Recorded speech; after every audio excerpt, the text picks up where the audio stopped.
Hello everyone, कैसे हो आप सब लोग। आई रियली होप आप सब लोग बहुत अच्छे होंगे। Pragati this side, your SST teacher. देखो बच्चों, आज के इस वीडियो में हम लोग करने वाले हैं आप लोगों की क्लास 7th की सोशल साइंस का chapter number 9, from the rulers to the ruled. इसके आज हम लोग करने वाले हैं आपकी वन शॉट रिविजन। इसके जो कंप्लीट नोट्स हैं वो आपको टेलीग्राम ग्रुप पर ही मिल जाते हैं, वो चीज आप लोगों को सबको पता ही है। लेकिन आज के इस वीडियो में हम लोग करेंगे इसको चैप्टर को रिवाइज। कवर हम इसको बहुत पहले कर चुके हैं और आज हम लोग इसकी वन शॉट में रिवीजन फटाफट से कुछ ही देर में कंप्लीट करेंगे। ठीक है। एंड यस, मेरे पास कुछ बच्चों का और इवन उनके पेरेंट्स का भी ये मैसेज था, डीएम वगैरह आ रखे थे कि जो आपने ये पीडीएफ है ये हमें कहाँ मिलेंगे, बार बार पूछते हो, और क्या ये प्रिंटेड फॉर्म में है अभी या नहीं ये पूछते हो। देखो, प्रिंटेड फॉर्म में अभी मेरे पास नहीं है, मुझे कुछ और चीजें करनी है। उसके बाद में एक book he proper 7th and 8th की एसएसटी की, जिसमें इसके नोट्स, इसके क्वेश्चन आंसर्स, जो भी क्वेश्चन है और प्रॉपर वो उसके एक्स्ट्रा क्वेश्चंस, ये सब मैं सोच रही हूँ कि 9th 10th के साथ साथ जो मैं उसकी लेके आ रखी हूँ। मैं 7th 8th के बच्चे, जो कि मेरे पास यूट्यूब पे बहुत सारे बच्चे हैं भगवान की कृपा से आप लोगों से, तो मैं इन लोगों के लिए प्रॉपर कि उनको नोट से बार बार ना पढ़ना पड़े, मैं प्रॉपर एक बहुत पतली सी बुक लाने की कोशिश करूँ जिसमें मैं कुछ और चीजें ऐड करूँ। तो अगर आप लोग भी चाहते हो कि ऐसा कुछ हो, सिर्फ बाकी कुछ पेरेंट्स का मेरे पास मैसेज आता है, तो मैं उनको भी यही कहती हूँ कि कुछ टाइम दो मुझे, उसके बाद मैं ऐसा कुछ बताऊंगी अगर कोई इन्फॉर्मेशन मेरे पास ऐसी हुई तो। बाकी मेरे भी एग्जाम्स है, तो अभी 5-10 दिन तक ये चलेगा अभी। उसके बाद सब कुछ और ठीक हो जाएगा। अभी आई नो मैं थोड़ा बहुत बीच में काफी इश्यूज हो गए थे, आप लोग जानते हो। बाकी इन सब चीजों को हम बाद में डिस्कस करेंगे। फिलहाल हम लोग पढ़ते हैं आप लोगों का चैप्टर नंबर 9।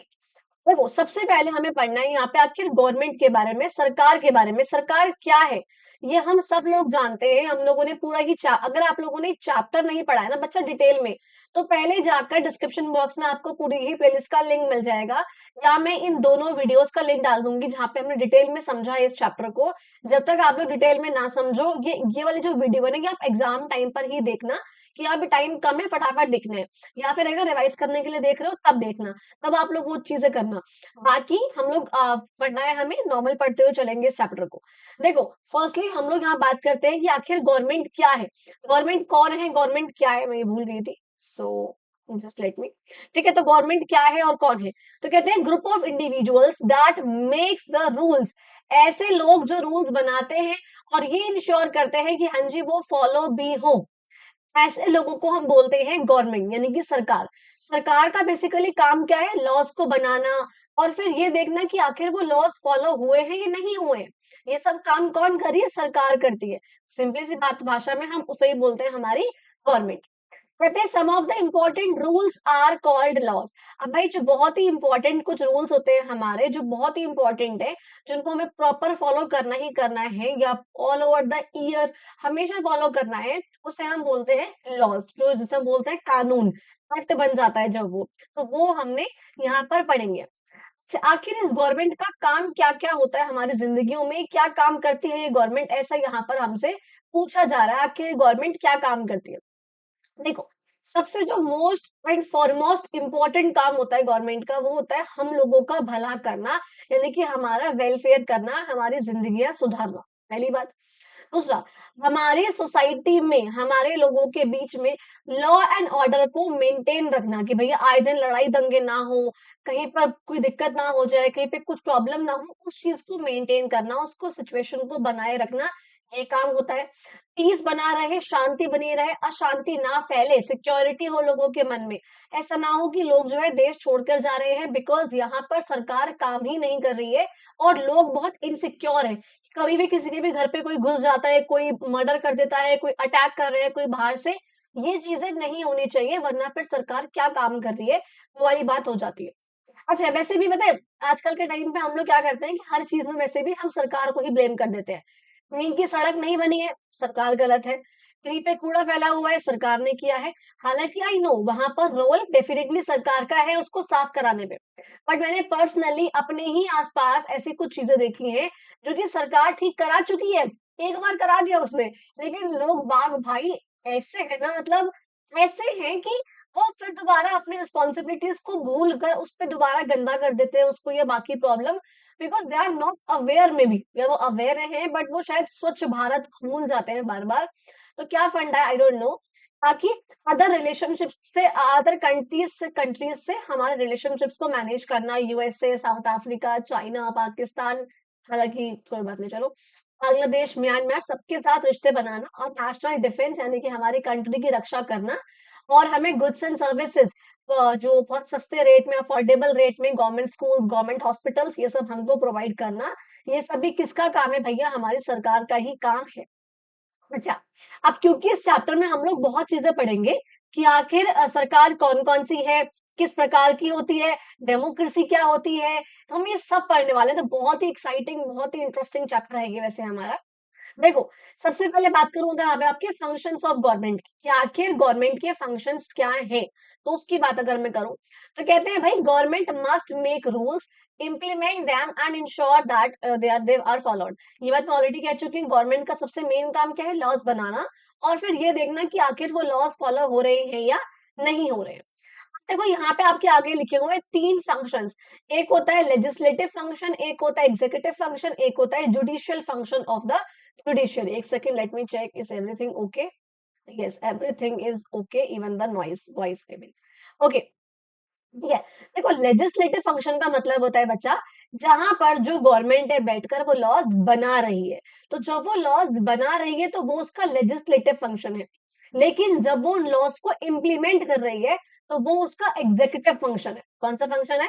एग्जीक्यूटिव फंक्शन है उस लॉज को इम्प्लीमेंट करना जो लॉ बनाया है। तो ये चीजें मेरे बच्चों को बहुत अच्छे से आई होप क्लियर होंगी। हमने चैप्टर भी पढ़ा हुआ है, बहुत बार डिस्कस कर चुके हैं कि आखिर लॉज को बनाता कौन है। तो जो हमारे पार्लियामेंट में बैठे हुए एमपीज हैं, जो हमारे लेजिस्लेचर होते हैं, यानी कि वो बनाते हैं इन लॉज को।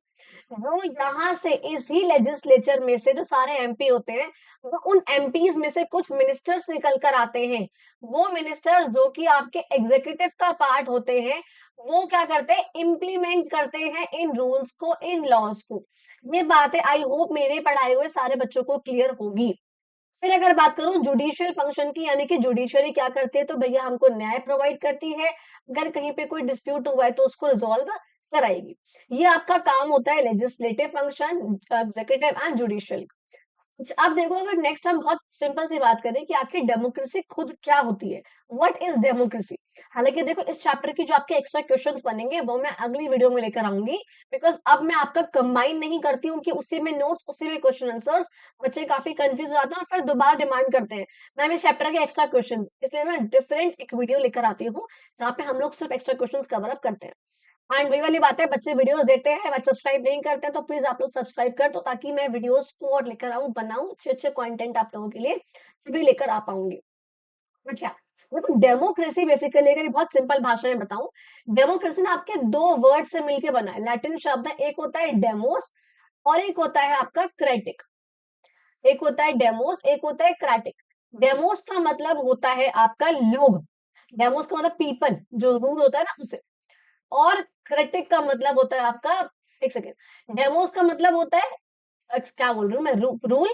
और क्रिटिक का मतलब होता है आपका पीपल, सॉरी, डेमोस का मतलब होता है पीपल, पीपल रूल तभी से हम बोलते हैं। और क्रिटिक का मतलब होता है रूल। तो ये इन दो वर्ड से मिलके बना है पीपल्स रूल, यानी कि लोगों का राज, जहां पे लोग खुद ही शासन कर रहे हैं। अब लोग खुद शासन कैसे करेंगे? क्या सब लोग इतने मतलब इतने कम क्वांटिटी है लोगों की कि सब लोग एक साथ बैठकर कोई भी डिसीजन ले? करोड़ों लोग हैं, लाखों लोग हैं, तो क्या ये सब लोग एक साथ बैठकर कोई भी डिसीजन ले सकते हैं देश के लिए? पॉसिबल ही नहीं है। इवन स्टेट के लिए पॉसिबल है, दिल्ली में ही 3 करोड़ प्लस की आबादी है। अगर ये सब लोग एक साथ बैठ के डिसीजन लेंगे तो मतलब कैसे ही पॉसिबल हो पाएगा? फिजिकली पॉसिबल ही नहीं है। इसलिए हम लोग क्या करते हैं, हमारे यहाँ पे आगे आप पढ़ोगे, दो दो प्रकार की डेमोक्रेसीज होती है। एक होती है बच्चा आपकी डायरेक्ट डेमोक्रेसी और एक होती है आपकी इनडायरेक्ट डेमोक्रेसी। डायरेक्ट का मतलब होता है जहां सब लोग एक साथ बैठ के डिसीजंस लेते हैं, जैसे कि आपका स्विट्जरलैंड वगैरह में होता है, या इंडिया में भी ग्राम सभा है उसके लेवल पर होता है, आगे समझाऊंगी। लेकिन इनडायरेक्ट का मतलब होता है जहां हम सब लोग मिलकर एक एरिया से एक पर्सन को चुनते हैं, एक पर्सन का इलेक्शन करते हैं, जिसे हम बोलते हैं रिप्रेजेंटेटिव। कि हम सबने अपने बिहाफ पे एक पर्सन का इलेक्शन किया है, वो पर्सन जो है हमारे बिहाफ पर पार्लियामेंट में बैठेगा और कोई भी डिसीजन लेगा। वो आगे हम पढ़ेंगे अभी। तो यहाँ तक आपको समझ में आया। कहते हैं what makes the government different. अब आखिर इतने इतने प्रकार की गवर्नमेंट होती है, कहीं मोनार्की है, कहीं थियोक्रेसी है, कहीं डेमोक्रेटिक है, कहीं कुछ है। तो आखिर क्या ऐसी चीज है जो इन सब गवर्नमेंट को एक दूसरे से अलग करती है? पहली बात, who decide that this is the government. आखिर ये डिसाइड कौन करता है कि हाँ जी भैया ये है गवर्नमेंट? वो चीज पे भी काफी डिपेंड करेगा। आई होप कि पीछे से बहुत तेज मशीन की आवाज आई है, कि ना आई हो। इतना माइक ने वैसे चेक कर लिया है मैंने बहुत कुछ, तो इसने कैंसिल कर दिया होगा, बट अगर स्टिल आ रही है तो I am really sorry for that. ठीक है। देखो कहते हैं different governments get their authority from different sources. भाई जाहिर सी बात है, हम बोलते हैं, आप लोगों ने एक वर्ड सुना होगा, नेक्स्ट चैप्टर में हमने पढ़ा भी हुआ है, प्रीएम्बल ऑफ द कॉन्स्टिट्यूशन के बारे में, जो ये बताता है, स्टार्टिंग की फर्स्ट लाइन उसकी ऐसे होती है, we the people of India, कि हम जो लोग हैं इंडिया के। तो यहाँ पर जो अथॉरिटी है ना इंडिया में, वो लोगों के पास है। तो आखिर ये डिसाइड कौन करता है कि हाँ गवर्नमेंट ये है? जैसे इंडिया में तो वो लोग डिसाइड कर रहे हैं कि हाँ जी भैया ये गवर्नमेंट है। तो आखिर कौन सी कंट्री में कौन डिसाइड करता है?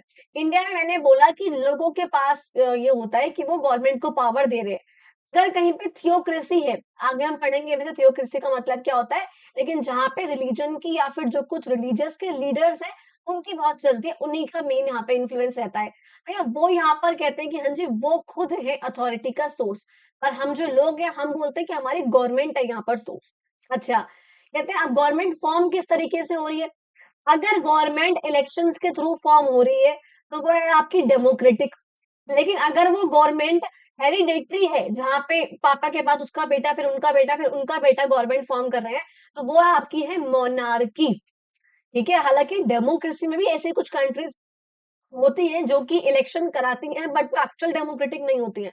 But this is not part of your syllabus. आपको बस ये समझना है जहाँ पे इलेक्शन हो रहे हैं वो डेमोक्रेटिक है, और जहाँ पे हेरिडेटरी चल रहा है, हेरिडेटरी है सब कुछ, पापा के बाद बेटा, उनका बेटा, उनका बेटा राजा बन रहा है, दैट मीन्स वहां पे मोनार्की होगी, जो कि जो पावर है वो रॉयल फैमिली के पास ही है। एक पॉइंट ये हुआ। अच्छा, फिर कहते हैं कि आखिर डिफरेंट डिफरेंट पार्ट्स कौन से हैं गवर्नमेंट के, और वो क्या काम करते हैं? जैसे कि आप इंडिया में देख दो, इंडिया में 3 पार्ट्स हैं गवर्नमेंट के। एक होता है लेजिस्लेचर, जो मैंने अभी बताया था ऊपर, जो लॉज बना रहा है। एक होता है एग्जीक्यूटिव, जो कि उन लॉज को इम्प्लीमेंट कर रहे हैं। और एक आपके हैं जुडिशियरी, जो कि न्याय जस्टिस प्रोवाइड कर रहे हैं। ये है हमारे गवर्नमेंट के 3 ऑर्गन्स। लेकिन कह रहे हैं कि बाकी कंट्रीज में कौन कौन से पार्ट्स हैं गवर्नमेंट के जो वर्क कर रहे हैं? क्या वहां पर लेजिस्लेचर एग्जीक्यूटिव का काम एक ही इंसान कर रहा है? क्या वहां पे पावर्स का सेपरेशन नहीं है? क्या वहां पे तीनों ही ऑर्गन्स के पास डिफरेंट पावर्स नहीं है? तो वहां पे क्या चीज वर्क कर रही है, हमें वो देखना होगा। क्या एक ऐसे मोनार्की है? अगर मोनार्की होगी तो मतलब वहां पर क्या होगा कि सारे काम जो है एक ही वो मोनार्क बैठ के कर रहा है। किंग ही लॉ बना रहा है, किंग अपने लोगों से कह रहा है उसे इम्प्लीमेंट करो, और फिर किंग ही ये बोल रहा है कि हाँ जी मैंने न्याय करा है तुम लोगों के साथ। तो क्या चीज हो रही है मतलब? बेसिकली आपको इस पॉइंट में यही पढ़ना है, ये कोई याद करने वाली चीज नहीं है। हाँ, बिकॉज चैप्टर में था तो मुझे यहाँ पे नोट्स में जाहिर सी बात है इसको मेंशन करना था, कि आखिर अलग अलग गवर्नमेंट्स किन किन चीजों से अलग होती है। एक एक तो वहाँ पे गवर्नमेंट अलग होगी कि उनका चुनाव कौन कर रहा है, वो बन कैसे रही है। अच्छा, एक गवर्नमेंट अलग होगी कि वो काम क्या कर रही है, क्या सारे काम एक ही गवर्नमेंट कर रही है या कुछ पार्ट्स हैं उसके। एक गवर्नमेंट अलग होगी कि आखिर उस गवर्नमेंट को बना कौन रहा है, कौन उसको पावर दे रहा है। एक गवर्नमेंट तो होगा क्या डिफरेंट की होगी, वो कि वो काम क्या कर रही है, उनके डिफरेंट डिफरेंट काम क्या है, तो वो लोगों को क्या प्रोवाइड कर रही है। उस चीज से भी यहाँ पे काफी जो है डिफर यहाँ पर करेगा। समझ में आई आपको ये वाली चीज?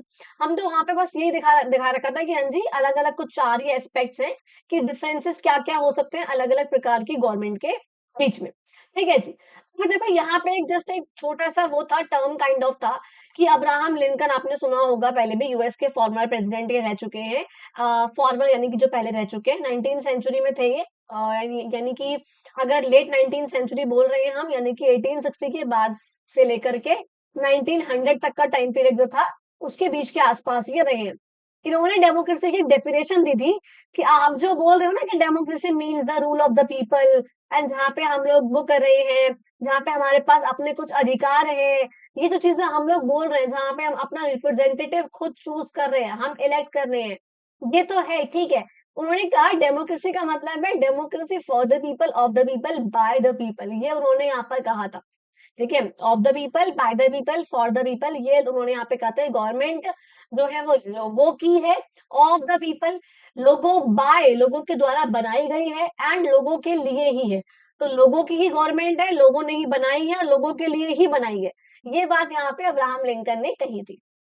अच्छा, अब देखो very important fundamental principles of democracy. आप इसी पॉइंट से आगे जो बिल्कुल आपका चैप्टर का लास्ट पॉइंट आएगा कि आखिर डेमोक्रेसी बेनिफिशियल क्यों है, आप यहीं से उन पॉइंट्स को बनाओगे कि जब हम ये पढ़ रहे हैं कि आखिर डेमोक्रेसी के कुछ बहुत मौलिक से प्रावधान है, तो वो क्या प्रावधान है, और उससे से वो पॉइंट बनेगा कि हाँ डेमोक्रेसी अच्छी क्यों है बाकी अदर डेमोक्रेसी से। बिकॉज आपको जो यहाँ पे अधिकार दिखेंगे ना, जो आपको प्रावधान यहाँ दिख रहे हैं डेमोक्रेसी के, वो सिर्फ डेमोक्रेसी के ही होंगे। वो बाकी गवर्नमेंट्स, जैसे कि अगर मैं कहूँ तो आप लोगों का, एक सेकंड ये कवर तो नहीं हुआ ना, नहीं, अगर मैं कहूँ तो जो बाकी जैसे आप लोगों का उसके अंदर मोनार्की में ये चीजें नहीं होंगी, डिक्टेटरशिप में ये चीजें नहीं होंगी, थियोक्रेसी में ये चीजें नहीं होंगी, लेकिन ये सिर्फ डेमोक्रेसी में होगा। तो वो क्या क्या है जिसकी वजह से डेमोक्रेसी बेटर भी है काफी उनसे, और मतलब उसके प्रावधान भी है। पहली बात, डेमोक्रेसी में बच्चा हमको मिलती है इक्वालिटी, कि हम सब जो है डेमोक्रेसी में कानून की नजर में बराबर होते हैं। हमें एजुकेशन का, कहीं आने का, कहीं जाने का, हेल्थ केयर का, सबका हमें इक्वल अधिकार मिलता है। दूसरी बात, डेमोक्रेसी में हमारे पास आजादी है अपनी बात को कहने की, एक्सप्रेस करने की, अपनी ओपिनियन रखने की, अपने व्यूज कहने की, कुछ भी यहाँ पर करने की हमारे पास आजादी है। डेमोक्रेसी में या तो हम लोग डायरेक्टली पार्टिसिपेट करेंगे सब लोग, पर वो तब हो पाएगा अगर कम पॉपुलेशन है, ताकि वो सब लोग एक साथ बैठकर कोई भी डिसीजन ले सके। लेकिन अगर जो पॉपुलेशन है वो ज्यादा है, like in India, definitely Delhi and other states, वहां पर ये फिजिकली पॉसिबल नहीं है कि सब लोग एक साथ बैठकर ही डिसीजन ले। तो वहां पे हम लोग क्या करते हैं, ये सब लोग मिले, मान लो इंडिया है ये, हमने पढ़ा हुआ है जब भी इंडिया में इलेक्शंस होते हैं, ये चीजें हमने बहुत अच्छे से, मैंने आप लोगों को पढ़ाई हुई है। इंडिया में अगर आप लोगों के पार्लियामेंट के इलेक्शंस हो रहे हैं, यानी कि आपके एमपी के इलेक्शंस हो रहे हैं, तो उसमें क्या हो रहा है कि हमारे एमपी का मतलब है मेंबर ऑफ पार्लियामेंट। इसके लिए पूरे इंडिया में एक साथ इलेक्शंस होंगे। इसके लिए पूरे इंडिया को कुछ कॉन्स्टिट्युएंसीज, यानी कि कुछ छोटे छोटे से एरियाज में बांटा जाता है, हाँ, जैसे हम क्या बोलते हैं कॉन्स्टिट्युएंसीज। और वो कितनी है हमारे पास, वो है बच्चा हमारी 543 कॉन्स्टिट्युएंसीज है। कितनी है? 543 कॉन्स्टिट्युएंसीज। आई होप अलार्म की आवाज भी ना आ रही हो, बिकॉज इसको भी अभी बजना था। ठीक है, तो 543 कॉन्स्टिट्युएंसीज जो है वो हमारे पास है। इसमें क्या होता है कि एक कॉन्स्टिट्युएंसी से, मान लो इस तरीके से एक एरिया है, यहाँ पे इलेक्शंस होने हैं, सब में हो रहे हैं, तो हर एक एरिया से क्या होता है, एक जो जो भी पॉलिटिकल पार्टी से खड़ा होना होता है ना, वो सारी, मान लो आप, बीजेपी, बीएसपी, सारी आई पॉलिटिकल पार्टीज, इन सब ने अपना एक एक कैंडिडेट जो है वो खड़ा करा। अब इस वाले एरिया में जिस भी कैंडिडेट को मैक्सिमम लोग जाके वोट डाल के आएंगे, मान लो एक को मिले 100 वोट, एक को मिले 99 वोट, एक को मिले 98 वोट, तो जिसको सबसे ज्यादा वोट मिले, वो जो होगा पर्सन, वो यहाँ से इस वाले एरिया से, इस कॉन्स्टिट्युएंसी से जीत जाएगा। दैट्स हाउ वो बन जाएगा आपका एमपी। तो हमने क्या करा, सब लोगों ने मिलकर अपना एक रिप्रेजेंटेटिव चूज कर लिया, जो कि उनके बिहाफ में बैठकर डिसीजन लेगा पार्लियामेंट में, या फिर फॉर सपोज अगर दिल्ली में हो रहे हैं या फिर किसी भी स्टेट में हो रहे हैं, तो लेजिस्लेटिव असेंबली में डिसीजन वो लेगा। देखो कि ये वीडियो ना रुकी हो इसके चक्कर में, नहीं रुकी है, कितनी बार बजेगा अलार्म। ठीक है, तो वो चीज लेगा। मैं एक सेकंड दो जरा मुझे, मैं इसको स्टॉप ही कर दूं, अदरवाइज ऐसे इरिटेट ही करता रहेगा।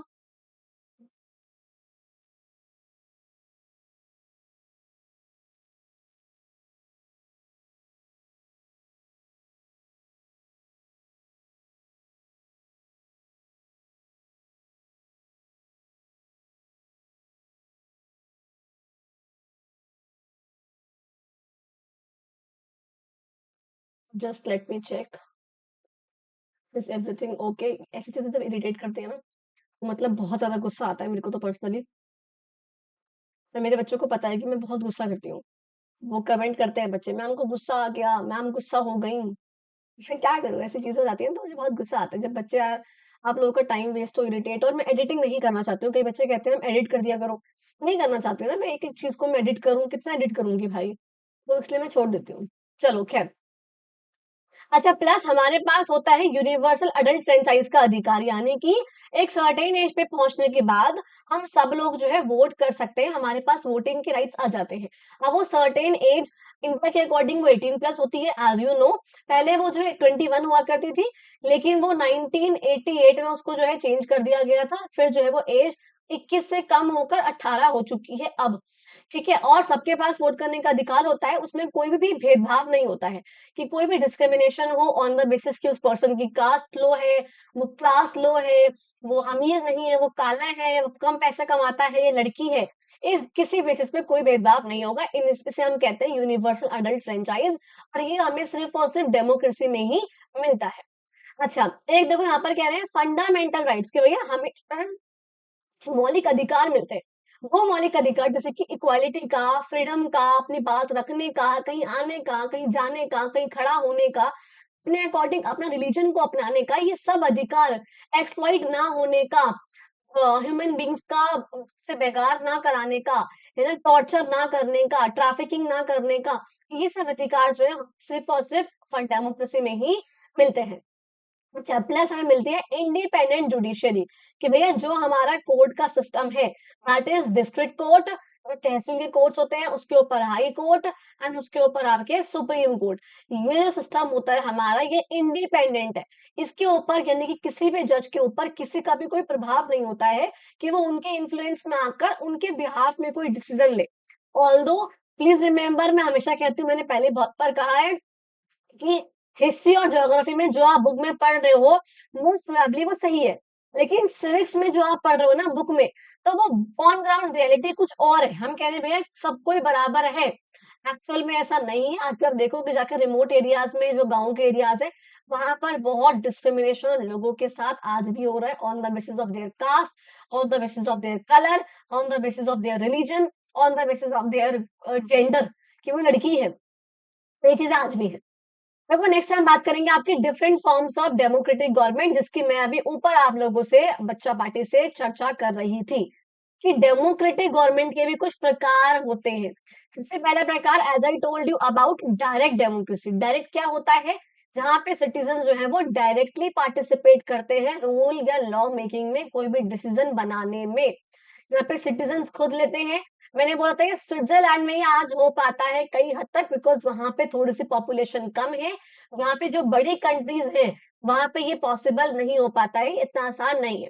बट अगर बात करूं इंडिया की, इंडिया में जाहिर सी बात है ये नहीं है। इंडिया में हमारा हम लोग फॉलो करते हैं आपकी इनडायरेक्ट डेमोक्रेसी, जिसे हम रिप्रेजेंटेटिव डेमोक्रेसी भी बोलते हैं। बिकॉज इनडायरेक्ट डेमोक्रेसी का मतलब होता है, बिकॉज हम लोग एक साथ बैठकर हमने डिसीजन नहीं लिया है, बल्कि हम सब लोगों ने मिलकर, जैसे मैंने आप लोगों का ऊपर बताया था, अपना एक रिप्रेजेंटेटिव को चूज कर लिया है हमारे बिहाफ पर कोई भी डिसीजन लेने के लिए। तो इसलिए इसलिए ऐसे हम बोलते हैं आपकी रिप्रेजेंटेटिव डेमोक्रेसी, जहाँ पे हमने यूएएफ के जरिए कि एक सर्टेन एज पे हम लोग पहुंचे, हम सबने वोट करा और हमने अपना एक रिप्रेजेंटेटिव को चूज कर लिया, इसलिए इसे हम ये बोलते हैं। तो यहाँ पे जो सिटीजन होते हैं वो डायरेक्टली राज नहीं करते हैं, रूल नहीं करते हैं, लेकिन उनके जो रिप्रेजेंटेटिव्स होते हैं, जो उन्होंने चुने होते हैं, वो उनके बिहाफ पे बैठ के डिसीजंस लेते हैं। अच्छा, इंडिया में ये जो आपका डायरेक्ट था ना, ये वाला सिर्फ और सिर्फ आज के टाइम पर भी ग्राम सभा में पॉसिबल हो पाता है। ये चीज कहाँ हो पाती है बच्चा? ग्राम सभा में ये चीज हो पाती है, बिकॉज वहां पर आज भी ये है कि बहुत सारे जो लोग हैं वो सब एक बैठते हैं एक साथ, 18 प्लस के हो गए, सब एक साथ बैठेंगे और सब जो है वो डिसीजन लेते हैं, छोटे मोटे जो भी होते हैं उन लोगों के। तो इंडिया में ये ग्राम सभा एक ऐसी बॉडी रही है जहां पर ये होता है। बाकी आपको पता है इनडायरेक्ट वाली में इलेक्शंस होते हैं हमारे पास हर 5 साल बाद। यूएसए में हालांकि हर 4 साल बाद ये इलेक्शंस हो जाते हैं। बहुत सारी कंट्रीज हैं जो कि आज के टाइम पर भी रिप्रेजेंटेटिव वाली यानी कि इनडायरेक्ट डेमोक्रेसी ही फॉलो कर रही है। अच्छा, फिर देखो हमारे पास और दो प्रकार की डेमोक्रेसीज होती है। एक होती है पार्लियामेंट्री, इंडिया में है। एक होती है प्रेसिडेंशियल, जो कि आपकी यूएसए में है। मैंने पहले ही बताया हुआ है। पार्लियामेंट्री डेमोक्रेसी जहां पर प्राइम मिनिस्टर का मेन रोल है, और इसको आप याद ऐसे रख सकते हो। और प्रेसिडेंशियल डेमोक्रेसी जहां पर प्रेसिडेंट का मेन रोल है। देखो, पार्लियामेंट्री में क्या है भैया, जो एग्जीक्यूटिव है ना आपका, वो लेजिस्लेचर का ही पार्ट होते हैं। समझा चुकी हूँ बहुत बार ऑलरेडी। एग्जीक्यूटिव यानी कि जो प्राइम मिनिस्टर है, काउंसिल ऑफ मिनिस्टर्स है। मिनिस्टर कोई भी पर्सन कैसे बनता है? जब वो एमपी बना होता है, क्योंकि जो ये एमपी होते हैं, मेंबर ऑफ पार्लियामेंट, ये तो लेजिस्लेचर का ही पार्ट होते हैं। और ये कैसे बनते हैं? जब हम लोग इनका इलेक्शन करते हैं। कितने होते हैं? ये होते हैं आपके 543 लोकसभा के और 245 राज्यसभा के, इतने होते हैं। इन से ही कुछ लोग होते हैं जो कि मिनिस्टर्स बन जाते हैं। और जो भी ये सारे के सारे लोग होते हैं, इनकी जो पार्टी जीती हुई होती है ना, जो मेजोरिटी पार्टी है उसका जो लीडर होता है, उसको जो प्रेसिडेंट है वो पीएम अपॉइंट कर देते हैं, वो बन गए पीएम। प्रेसिडेंट और पीएम दोनों के दोनों मिलकर इन सारे रिमेनिंग एमपी में से कुछ मिनिस्टर्स को निकालते हैं। तो ये यानी कि जो मिनिस्टर्स हुए, जो अब एग्जीक्यूटिव का पार्ट बनने वाले हैं, पीएम और council of ministers, in ministers को हम क्या बोलते हैं? Council of ministers. तो ये जो आपका पार्ट बनने वाले हैं, वही आप लोगों के होते हैं बच्चा, एग्जीक्यूटिव का पार्ट। तो ये बने कहाँ से, निकले कहाँ से? ये लेजिस्लेचर से ही निकले। इसलिए हमारे यहाँ पर हम यही फॉलो करते हैं। अब समझ में आ गई आपके वाली चीज कि काउंसिल ऑफ मिनिस्टर्स होते हैं वो तब तक पावर में रहेंगे जब तक उनका लोकसभा में कॉन्फिडेंस है, बिकॉज लोकसभा से ही ये लोग आए हैं बेसिकली, वहीं से इनका इलेक्शन हुआ है, लोग उन्होंने वहीं से चुना है इनको। अच्छा, अभी आगे हम बाकी पढ़ लेंगे हाउसेस के बारे में। वैसे मैंने पढ़ा रखा है कि हमारे पार्लियामेंट में बेसिकली आपके 3 बॉडी होती हैं, 2 बॉडी 1 इंसान। एक होता है लोकसभा, एक होता है राज्यसभा और एक होता है हमारे पास प्रेसिडेंट। लोकसभा जिसे हम बोलते हैं lower house of parliament, Rajya Sabha जिसे हम बोलते हैं upper house of parliament. Lok Sabha में आप लोगों के बैठते, मैंने अभी बताया था अभी, 543 मेंबर्स। इनका इलेक्शन जो है डायरेक्टली हम लोग खुद इनके लिए जाके वोट करके आते हैं, इंडिया में होते हैं। राज्यसभा में आपके बैठते हैं, मैंने बोला 245 मेंबर्स। इसमें से भी ऐसा होता है 233 जो मेंबर्स हैं उनका इलेक्शन होता है। अब इनका इलेक्शन हम लोग नहीं करते हैं, इनका इलेक्शन करते हैं एमएलए। जो आपने हर एक स्टेट में आपके एमएलए होते हैं ना, वो एमएलए मतलब member of legislative assembly, because parliament पूरे इंडिया का एक होता है लेकिन लेजिस्लेटिव असेंबली हर एक स्टेट की होती है। ठीक है। हाँ, यूटीज में दिल्ली पुडुचेरी की वो है, 8 यूटी है, 8 में से सिर्फ 2 की है, 2 का है वो करंटली। और जो रिमेनिंग जो 12 होते हैं उनका नॉमिनेशन करते हैं खुद हमारे प्रेसिडेंट जी। तो वो हुआ। अच्छा, अब ये समझ में आया कि आते कैसे हैं लोग। तो मैंने बोला कि वो काउंसिल ऑफ मिनिस्टर यानी कि जो आपके मिनिस्टर्स हैं मेन मेन सारे 70 से 80 समथिंग के होते हैं। और इसमें से 20-30 बनते हैं जो कि मतलब और कम बल्कि 15-20 जो कि कैबिनेट मिनिस्टर्स बनते हैं, कि home minister, external affairs minister, finance minister, ये वाले जो होते हैं बिल्कुल मोस्ट इंपॉर्टेंट वाले, वो बनते हैं कैबिनेट मिनिस्टर। और तो चलो ठीक है। अच्छा, अब देखो मैंने बोला प्रेसिडेंशियल में क्या होता है भैया, कि जो एग्जीक्यूटिव है वो लेजिस्लेचर का पार्ट नहीं है, बिल्कुल उससे अलग काम कर रहा होता है। लेजिस्लेचर अलग है, प्रेसिडेंट अलग है। प्रेसिडेंट के पास एग्जीक्यूटिव पावर है, वो लेजिस्लेचर के पास इम्प्लीमेंट करने की पावर कहीं से कहीं तक भी नहीं है। इनके इस प्रेसिडेंट को लोग बाग खुद ही 4 साल के लिए इलेक्ट करते हैं। और लेजिस्लेचर वाले कैसे हैं, कैसा काम कर रहे हैं, उसके लिए प्रेसिडेंट रिस्पॉन्सिबल नहीं होता है, वो वाली चीज यहाँ पे रहती है। ठीक है जी।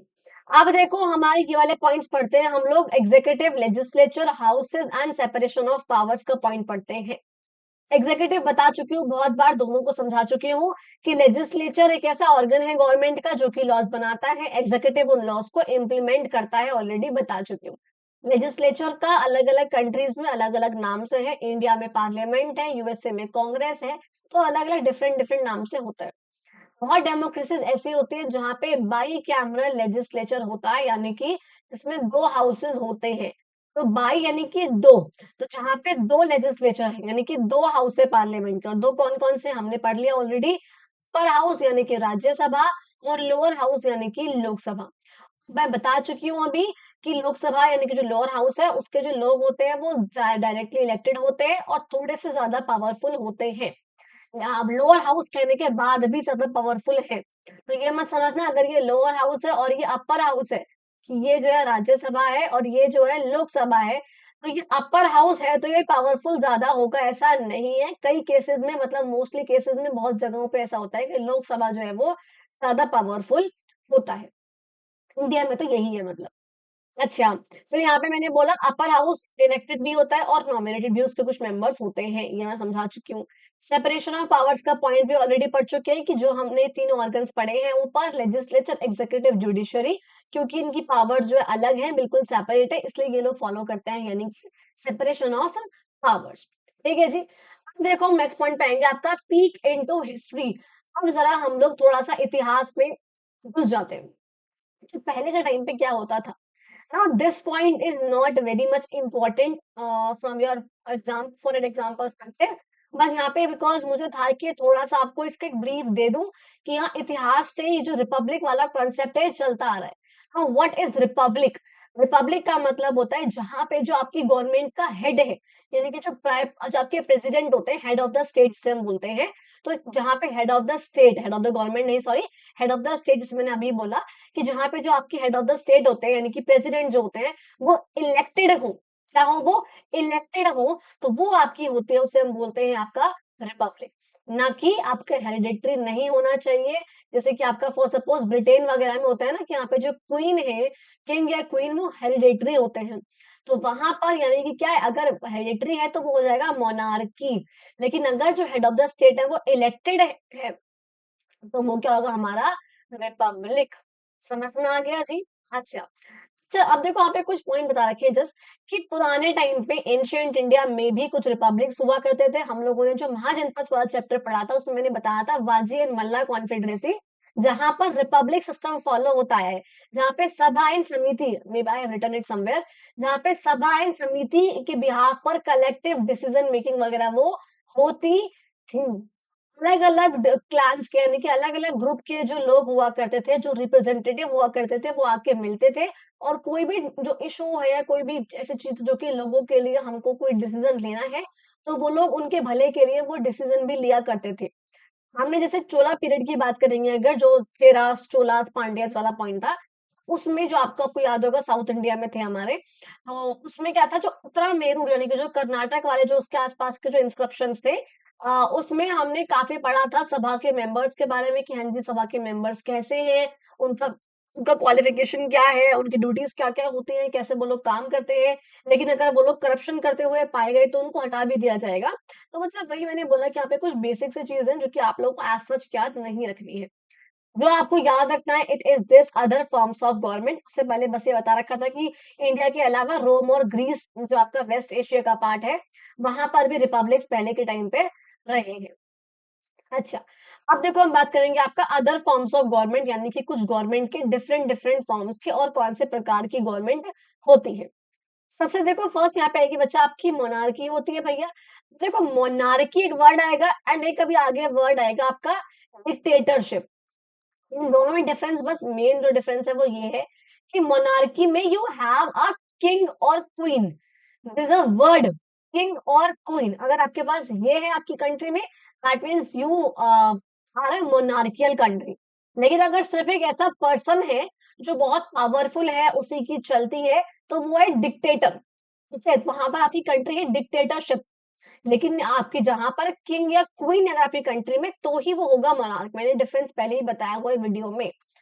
ठीक है, तो मैंने बोला पहले के टाइम पर भी ऐसा होता था कि जो महाजनपद हमने पढ़े थे 16 महाजनपद, उसमें जो किंग जो हुआ करता था, वो सभा या समिति की बातों में कुछ ऐसे थे जो मानते थे उसको और उनके एडवाइस को सीरियसली बहुत लेते थे, लेकिन कुछ ऐसे महाजनपद थे जो कि उनकी बात को मानते ही नहीं थे। अच्छा, कहते हैं जब उस टाइम पे एम्पायर धीरे-धीरे करके ग्रो हुआ था, वो चीज़ें हुई थी, तो लोग बाग जो है ना काफ़ी काउंसिल ऑफ मिनिस्टर्स पे डिपेंड हो गए थे। भैया वो बताएँगे कि हाँ जी, कैसे काम करना है, कैसे धर्म का पालन करना है, कैसे गवर्न करना है अपने देश को, वो हमें काउंसिल ऑफ मिनिस्टर्स समझाएँगे एंड किंग उनकी बातों को सुनने भी लगे थे। अच्छा, अगर मैं बात करूँ यूजुअली आपके मोनार्की की, तो भैया जो होता था कि उस टाइम पर भी किंग के पास जो है पूरी की पूरी पावर हुआ करती थी, लॉज़ बनाते थे वो, एनफोर्स करते थे। अब वही चीज़ जो है आज भी है। अगर किसी को कोई पनिशमेंट देनी है, तो वो क्या देनी है, वो भी डिसाइड यही करेंगे। इनके बहुत सारे पार्ट में जो किंग की पावर थी, वो एब्सोल्यूट नहीं होती थी, यानी कि ऐसा नहीं है कि उनके जो मन में आया बस वो कर देंगे। अपने अकॉर्डिंग पावर का बहुत एक्सट्रीम पावर है। ऐसा भी उस टाइम पे नहीं होता था कि जो रूलर्स यानी कि जो किंग हुआ करते थे वो राजधर्म का पालन करते थे, कि राजधर्म यानी कि हमारे देश के प्रति राजा के कुछ धर्म होते हैं जिसका उसको पालन करना होता है लोगों का ध्यान रखते हुए। तो वही यहाँ पे कहा जा रहा है कि पहले के टाइम पर भी किंग या क्वीन ऐसे नहीं हुआ करते थे जो कि अपने अकॉर्डिंग ही सब कुछ कर रहे हैं। थोड़ी बहुत वो सभा या समिति की, कुछ लोगों की, कुछ काउंसिल ऑफ मिनिस्टर्स के सुना करते थे, बट ये भी नहीं कि पूरी ही सुन लेंगे, थोड़ी बहुत वो लोग सुनते थे, और कुछ ऐसे हुआ करते थे जो बिल्कुल भी नहीं सुनते थे। तो ये हमने डिफरेंट महाजनपद के टाइम पे देखा है कि कुछ किंग तो ऐसे हैं जो सुनते हैं, सभा समिति के एडवाइस को मानते हैं, कुछ किंग ऐसे हैं जो सभा और समिति के एडवाइस को बिल्कुल नहीं मानते हैं, और कुछ ऐसे हैं जो सभा और समिति के एडवाइस पर ही चलते हैं, कलेक्टिव डिसीजन ही लेते हैं, जैसे कि वज्र और वाजी और मल्ला मल्ला कॉन्फेडरेसी थी। ठीक है जी। अब अगर बात करूँ मैं जो आज की मोनार्कीज़ है, पहले ही बता चुकी हूँ कि जहाँ पे जो मोनार्क यानी कि किंग या क्वीन के द्वारा राज करी जाती है, जिनके अंदर हेरिडिटरी पोज़ीशन होती है, पापा के बाद बेटा, फिर उसका बेटा, वो जो है राजा बनते रहेंगे।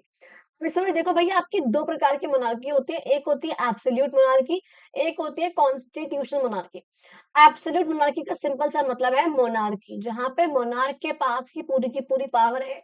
वो जो चाहे वो डिसीजन ले सकता है, चाहे उससे किसी का भला हो रहा है, चाहे वो सही है या नहीं है, उसको देखने वाला, करने वाला उसको कोई भी नहीं है। जैसे आपका सऊदी अरेबिया में भी होता है ये चीज़ें, जहाँ पे वो अपने अकॉर्डिंग लॉ बनाता है, उसको इम्प्लीमेंट करते हैं, पनिशमेंट देते हैं, रिवॉर्ड देते हैं, जज भी कर देते हैं। जो करना है वो खुद ही करते हैं। That is what absolute monarchy says about. लेकिन अगर बात करूं मैं कॉन्स्टिट्यूशनल मोनार्की की, देखो नाम से ही पता लग रहा है कि कॉन्स्टिट्यूशनल मोनार्की यानी कि इस मोनार्क से ऊपर कॉन्स्टिट्यूशन है, संविधान है। एंड आप लोगों ने चैप्टर नंबर 10 में बहुत अच्छे से मैंने पढ़ा रखा है कि आखिर कॉन्स्टिट्यूशन क्या होता है, संविधान क्या होता है। एक ऐसा डॉक्यूमेंट जिसके अंदर कुछ रूल्स या लॉज लिखे हुए हैं जो कि उस कंट्री में रहने वाले हर एक पर्सन को फॉलो करने ही करने हैं। तो यानी कि जो मोनार्क है, जो नीचे है, ये इस कॉन्स्टिट्यूशन में जो बातें लिखी हैं, जो लॉज लिखे हैं, जो रूल्स लिखे हैं, इसकी लिमिट में रहकर ही कोई डिसीजन ले सकता है। इसकी लिमिट में रहकर ही कोई काम कर सकता है, वरना वो नहीं कर सकता। अब समझे आप इस बात को, जैसे कि आपका यूके में होता है, यहाँ पर क्या है कॉन्स्टिट्यूशन मोनार्की है कि जो यहाँ पर मोनार्क है वो कॉन्स्टिट्यूशन की लिमिट्स में रहकर ही काम करेगा।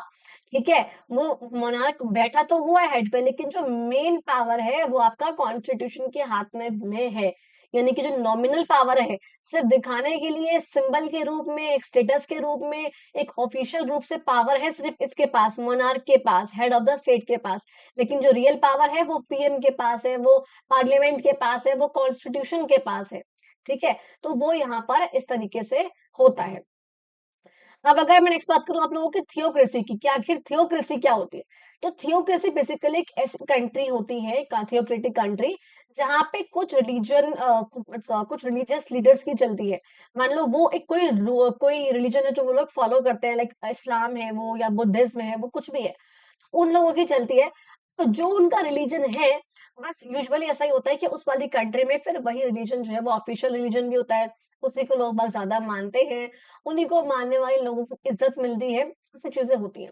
बेसिकली थियोक्रेटिक कंट्री वो कंट्री होती है जहाँ पे किसी एक रिलीजन के जो लोग हैं, जो लीडर्स हैं, वो सरकार चलाते हैं, उन्हीं के सब कुछ चलती है।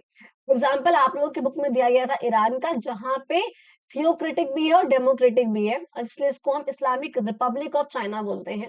सॉरी, ईरान बोलते हैं। मैं रिपब्लिक ऑफ चाइना पे आ गई। ठीक है, लेकिन इसको हम इस्लामिक रिपब्लिक ऑफ ईरान बोलते हैं। इस्लाम के प्रिंसिपल्स पे है ये, और यही जो है इसकी कंट्री का ऑफिशियल रिलीजन है इस्लाम।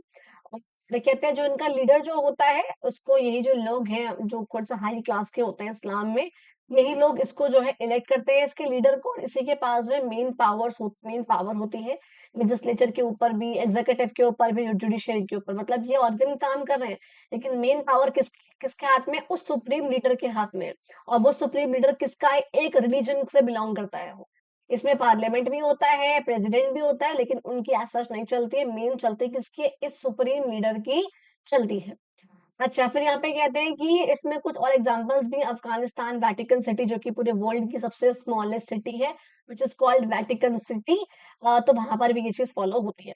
तो बेसिकली थियोक्रेसी का मतलब आपका यही हुआ कि थियोक्रेटिक कंट्री एक ऐसी कंट्री जहां पर एक रिलीजन के लोगों की चलती हो, वही उसके लीडर। अच्छा, अब देखो अगर नेक्स्ट बात करूँ मैं आपकी डिक्टेटरशिप की, जो कि मैंने अभी बताया था, जहाँ पर एक पर्सन या एक ग्रुप ऑफ पर्सन कुछ है यहाँ पर थोड़े बहुत, उनके पास सबसे ज़्यादा पावर है, एब्सोल्यूट पावर है, अनलिमिटेड यानी कि बहुत ज़्यादा पावर उनके पास है, और वही अपनी पावर को एक्सरसाइज करते हैं। वह मोनार्की की तरह नहीं है कि जहाँ पर एक किंग या क्वीन हो, लेकिन हाँ, बस एक पर्सन यहाँ पर है, एक पावरफुल पर्सन, एक इन्फ्लुएंशियल पर्सन यहाँ पर है, जिसकी यहाँ पर चलती है। बहुत ही ऑप्रेसिव कंडीशन ऐसे लोग यहाँ पर कर देते हैं, बिकॉज़ पास्ट में अडोल्फ हिटलर या फिर अदी अमीन जैसे हाँ, तो वो लोग यहाँ पे रहे हैं, जिन्होंने बहुत ही oppressive, suppressive kind of decisions लिए थे, और लोगों के साथ बिल्कुल भी अच्छा नहीं किया था। देखो इन दोनों के बारे में दिखा रखा है, अडोल्फ हिटलर जो कि डिक्टेटर बन गए थे, जब वो 1933 में चांसलर बने थे ना वहाँ के आपके जर्मनी के, उसके बाद वो बनते गए थे। उन्होंने अपनी पावर को बढ़ाने के लिए बहुत से डिसीजंस लिए थे। वो ज्यूस से बहुत चिढ़ते थे मतलब बेसिकली, तो उनका ये था उन्होंने बहुत सारे ज्यूस को मार दिया था। थाउज़ेंड्स ऑफ ज्यूस को मारा था उन्होंने, एंड जिसको हम हॉलोकॉस्ट भी कहते हैं, जहाँ पे मतलब उन्होंने बहुत मार दिया, millions of lakhs of juice को उन्होंने मार दिया था और बहुत सारे लोगों को। एंड ऑल्सो जर्मनी के थे तो उनको जर्मनी की ही सुपीरियॉरिटी थी कि वही लोग जो है ऊपर रहने चाहिए और बाकी जो ज्यूस वगैरह हैं उन सबको मार देना चाहिए। और इन्हीं की इस हरकत की वजह से वर्ल्ड वॉर 2 भी काफ़ी हद तक इन्हीं की वजह से यहाँ पे छिड़ गया था, जिसकी वजह से बहुत डिस्ट्रक्शन, ज़ाहिर सी बात है, वो हुआ था। अब क्योंकि यहाँ पे वर्ल्ड वॉर 2 का नाम आया है तो आप लोगों को पता होना चाहिए कि वर्ल्ड वॉर 1 कब हुआ था। वर्ल्ड वॉर 1 आप लोगों का 1914 से लेकर के 1918 के बीच में हुआ था, 4 साल तक चला था। इदी अमीन देखो आपका युगांडा के आपको दिख रहे हैं ये भी काफ़ी डिक्टेटर रहे हैं, बहुत ही ब्रूटल थे, बहुत ही मतलब गंदे तरीके से लोगों को मारते थे, हज़ारों लोगों को मारा इन्होंने भी। बहुत सारे इंडियंस को फ़ोर्स किया था कि जिनके जो एंसेस्टर यानी कि जो पूर्वज रहे हैं ना, वो अगर पहले के टाइम पे युगांडा आ गए हैं, तो भैया तुम लोग यहाँ से भाग जाओ। तो बहुत ये करा था कि भागो इस कंट्री से, निकलो हमारे देश से, निकाल दिया था बहुत लोगों को। तो वो ये है कि ऐसे बहुत इन्फ्लुएंशियल लोग जो कि यहाँ पर बहुत बुरा प्रभाव डालकर गए हैं, dictatorship is not considered good, ज़ाहिर-सी बात है। ओवरऑल डेमोक्रेसी कंसिडर्ड गुड, और डेमोक्रेसी कंसिडर्ड गुड क्यों बोल रही हूँ मैं ये आपको पता है, बिकॉज़ हमें यहाँ पे कुछ इक्वालिटी का अधिकार मिलता है, फ्रीडम मिलता है, मिलती है फ्रीडम, आपके फंडामेंटल राइट्स मिलते हैं, यूनिवर्सल अडल्ट फ्रेंचाइज़ मिलता है, डेमोक्रेसी में पार्टिसिपेट होने का मौका मिलता है, इंडिपेंडेंट जुडिशरी मिलती है, ये सब चीज़ें हमको मिली थी। इसलिए हम बोलते हैं कि democracy is the best form of government. Although ज़ाहिर-सी बात है कि डेमोक्रेसी होते हुए हमारे देश में गरीबी है अभी भी, और डेमोक्रेसी होते हुए हमारे देश में करप्शन है या इनइक्वालिटी है इनकम में लोगों की, ये चीज़ें हैं। लेकिन अगर हम ये बोलें कि वो डेमोक्रेसी है इसलिए है, तो ये चीज़ सच नहीं है, बिकॉज़ बहुत सारी कंट्रीज़ जो मोनार्की वगैरह है, वहाँ पर तो ये चीज़ें और ज़्यादा है ना? तो हम ये चीज़ नहीं बोल सकते।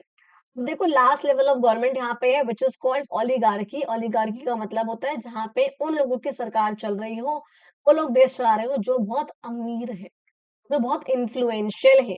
कोई हीरो हीरोइन है, कोई ऐसे लोग हैं जिनके पास बहुत पैसा है, तो वो यहाँ पे डिसीजंस ले रहे हैं, उसे हम बोलते हैं आपकी ओलिगार्की। बेसिकली थियोक्रेसी में यहाँ पर रिलीजन के लीडर्स ले रहे हैं और उन्होंने अपने रिलीजन को ऑफिशियल डिक्लेयर कर दिया है, उन्हीं की यहाँ पर चल रही है। डिक्टेटरशिप में एक पावरफुल पर्सन है, ये ग्रुप ऑफ पर्सन है, उनकी चल रही है। मोनार्की में किंग या क्वीन की चल रही है, उसमें भी एब्सोल्यूट है तो इनकम्प्लीट पावर, पूरी कंप्लीट पावर है उनके पास। लेकिन अगर कॉन्स्टिट्यूशनल मोनार्की है तो वहां पर कॉन्स्टिट्यूशन के लिमिट में रहकर वो लोग काम कर रहे हैं। अगर आपकी ओलिगार्की है दैट मीन्स कुछ बहुत अमीर लोग हैं, इन्फ्लुएंशियल प्रभावी लोग हैं जिनकी यहाँ पर हमारे देश में सरकार चल रही है, बेसिकली उन्होंने इसको अक्वायर करके रख लिया है। बट अगर डेमोक्रेसी है तो यहाँ पर क्या हो रहा है, हम लोग खुद अपने लीडर का इलेक्शन कर रहे हैं, या तो डायरेक्ट है तो हम लोग खुद बैठ रहे हैं, अगर पॉपुलेशन कम है तो जैसे कि आपका ग्राम सभा में, अगर ज्यादा है तो हम लोग यहाँ पे इनडायरेक्ट डेमोक्रेसी यानी कि रिप्रेजेंटेटिव डेमोक्रेसी के थ्रू हम लोग इलेक्शन कर रहे हैं। ठीक है जी। एग्जाम्पल देखो भैया एंशिएंट ग्रीस, जो मैंने बोला ग्रीस रोम वगैरह ये सब हुआ करता था, दे वर रूल्ड बाय एरिस्टोक्रेटिक फैमिलीज, बहुत बड़ी बड़ी फैमिलीज जो हुआ करती थी, अमीर वाली फैमिलीज, वो इनको जो है चलाया करती थी। कहते हैं आज के टाइम पे क्या होता है ना, कई बार डेमोक्रेसी भी ओलिगार्की लगती है, जैसे आज के टाइम पे होता है ना कि भाई किसी की सरकार चल रही है, बार बार यही आ जाते हैं, यानी कि बहुत इन्फ्लुएंशियल है, ये बहुत पावरफुल है, मोदी जी को ही मान लो बार बार कहते हैं कि बार बार ये आ जाते हैं, तो कई लोग कहते हैं कि ना ये डिक्टेटरशिप बनती जा रही है, ये ओलिगार्की बनती जा रही है, बिकॉज़ यहाँ पे क्या है, कुछ पॉलिटिकल पार्टीज़ ने अपना बेड़ा जमा लिया है, तो वो यहाँ से हिल के ही नहीं दे रही है। बट देखो ना भाई उनका इलेक्शन हो रहा है बार-बार, उनको इलेक्ट करा जा रहा है, उनको लोग खुद माँग रहे हैं कि हाँ, आप आओ और हम पे राज करो, आप हमारे बिहाफ़ पे हमारे देश पे राज करो। तो वो चीज़ उनसे खुद कही जा रही है। तो हालाँकि ये बात कहना इज़ नॉट 100% ओके और करेक्ट, मैं ये चीज़ बिल्कुल नहीं कहूँगी, लेकिन वही है, सबका अलग पर्सपेक्टिव है, so I don't want to comment on that, लेकिन ठीक है। ओके, फिर देखो मैंने अभी बोला था कि डेमोक्रेसी होते हुए कुछ प्रॉब्लम रहती है, करप्शन है, इनइक्वालिटी ऑफ वेल्थ है, जो पावर है वो कुछ हाथों में रह गई है। जुडिशियरी कहने को मैंने अभी ऊपर बोला था कि इंडिपेंडेंट है, लेकिन फिर ही मैंने कहा था कि ऑन ग्राउंड रियलिटी कुछ और होती है। प्लस यहाँ पे आजकल मीडिया की वजह से इतनी बेफालतू की इन्फॉर्मेशन हम तक पहुँचती है, इतनी बेफालतू की इन्फॉर्मेशन जो कि सही है, नहीं है, गलत है, कितनी सही है, कितनी गलत है, उसका हमें कोई भी आइडिया नहीं है। ठीक है जी। तो हम लोगों के लिए बहुत ज़रूरी है और सोसाइटी के लिए बहुत ज़रूरी है अलर्ट रहना और जो हमारे पास कुछ अधिकार है, उन अधिकारों के प्रति हम रिस्पॉन्सिबल रहें, अवेयर रहें, हमको पता हो कि क्या चल रहा है देश में और क्या नहीं चल रहा है। ठीक है जी, एंड दैट वाज़ बच्चा whole of your chapter. I really hope आप लोगों को वीडियो अच्छी लगी हो, आप लोगों को चैप्टर समझ में आया हो एंड अगर कोई भी प्रॉब्लम रही हो इसमें, अगर लगा हो थोड़ा-सा फास्ट हुआ है, कम समझाया है, हालाँकि ऐसा कुछ था नहीं बट अगर स्टिल अगर आप लोगों को लगा हो कुछ कॉन्सेप्ट समझ में ना आए हो, the comment box is always open. अगर फिर भी ना हो तो आप लोगों को पता है Pragati Agarwal official is my Instagram ID, जहाँ पे काफ़ी बच्चे फिलहाल काफ़ी फॉलो कर रहे हैं। तो आप लोग यहाँ पे मेरे को फॉलो कर सकते हो। ऑल्दो 7th क्लास है तो आप लोगों के पास नहीं होगा फ़ोन बट ठीक है। तो आप लोग मुझे यहाँ पर कमेंट बॉक्स में कमेंट कर सकते हो, आप मुझे मैसेज कर सकते हो and I will reply everyone each and everyone of you. So thank you so much. मिलते हैं हम लोग अपनी अगली वीडियो में। अगर आप लोगों को वीडियो अच्छी लगी हो चैनल को सब्सक्राइब ज़रूर करना, वीडियो को लाइक करना, कमेंट करना, शेयर करना अपने सारे फ्रेंड्स को। And thank you so much. मिलते हैं अपनी अगली वीडियो में।